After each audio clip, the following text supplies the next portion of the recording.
ये कहानी है 13वीं सदी की एक ताकतवर राजकुमारी की, जिसने 100 से भी ज्यादा योद्धाओं को धूल चटा दी थी। कौन था वो योद्धा जिसने उस राजकुमारी को अपने बस में कर लिया? चलिए शुरू करते हैं। आपसे निवेदन है, वीडियो पूरा देखें। नमस्कार दोस्तों, मैं हिमांशु तिवारी और आप देख रहे हैं सनातन वुड। और आज बात करेंगे कहूटलून की, 13वीं सदी का मंगोल साम्राज्य, जहां तलवारें कानून थीं और ताकत ही हक।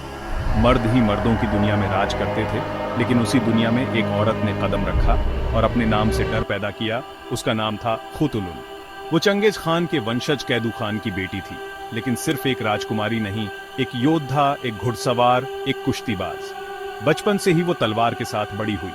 जब दूसरी लड़कियां गुड़ियों से खेलती थीं, खुतुलुन घोड़ों की सवारी करती थी, युद्ध कला सीखती थी। उसके पिता को शुरू से ही एहसास था कि ये बेटी आम नहीं है। वो उसे बेटों जैसा, बल्कि उनसे भी ज्यादा सिखाता था। और कुछ ही वर्षों में खुतुलुन की बहादुरी के किस्से दूर दूर तक फैलने लगे। उसने कई युद्धों में हिस्सा लिया और दुश्मनों को न केवल हराया बल्कि शर्मिंदा भी किया। पर असली धमाका तब हुआ जब उसने ऐलान किया, जो भी मुझसे शादी करना चाहता है, पहले उसे मुझे कुश्ती में हराना होगा। हारने पर 100 घोड़े देने होंगे। मंगोलिया की धरती पर सनसनी फैल गई। योद्धा, राजकुमार, सरदार सब उसकी चुनौती लेने आए, लेकिन एक एक करके सब जमीन चाट गए। एक दिन, 2 दिन, 1 महीना, और देखते ही देखते खुतुलुन ने 100 से ज्यादा घोड़े जीत लिए। लोग उसकी ताकत से डरते थे, लेकिन उसकी आंखों की चमक से भी खींचते थे। वो सुंदर थी, पर उसमें एक रौब, एक जंगली आकर्षण था, जिसे नजरअंदाज करना मुश्किल था।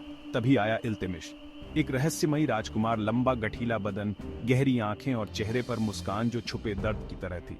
वो आम आदमी नहीं था। वो समझ चुका था, खुतुलुन को जीतना है तो ताकत नहीं, चालाकी और दिल से काम लेना होगा। कुश्ती के मैदान में दोनों उतरे। पहली बार खुतुलुन की सांसें तेज हुईं।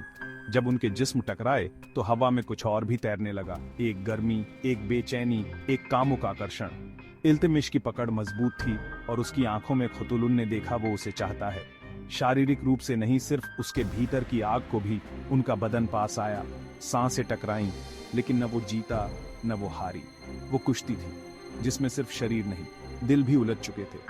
रात को एक तंबू के भीतर इल्तुतमिश खुतुलुन के पास आया। मोमबत्ती की धीमी रोशनी में दोनों आमने सामने थे। उसने धीरे से कहा, तुम्हारी ताकत से डर नहीं लगता, लेकिन तुम्हारी रूह की गहराई से लगता है। मैं तुम्हें छूना चाहता हूँ, लेकिन पहले तुम्हारे मन को जीतना है। खुतुलुन ने उसकी आंखों में देखा। पहली बार किसी ने उसे सिर्फ शरीर नहीं, आत्मा की नजरों से देखा था।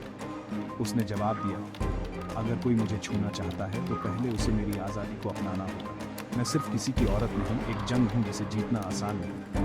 अगली सुबह इल्तुतमिश चला गया, शायद हार कर, शायद खुद को बचाकर, पर वो खुतुलुन की कहानी का एक अध्याय बन चुका था। ऐसा अध्याय जो सिर्फ जंग की नहीं, जज्बात की भी गवाही देता है। खुतुलुन फिर युद्धों में लौटी, सत्ता, ताकत और नाम को चुना। उसने विवाह नहीं किया और इतिहास में दर्ज हो गई एक ऐसी महिला के रूप में जिसने अपने दिल से पहले अपना अस्तित्व चुना।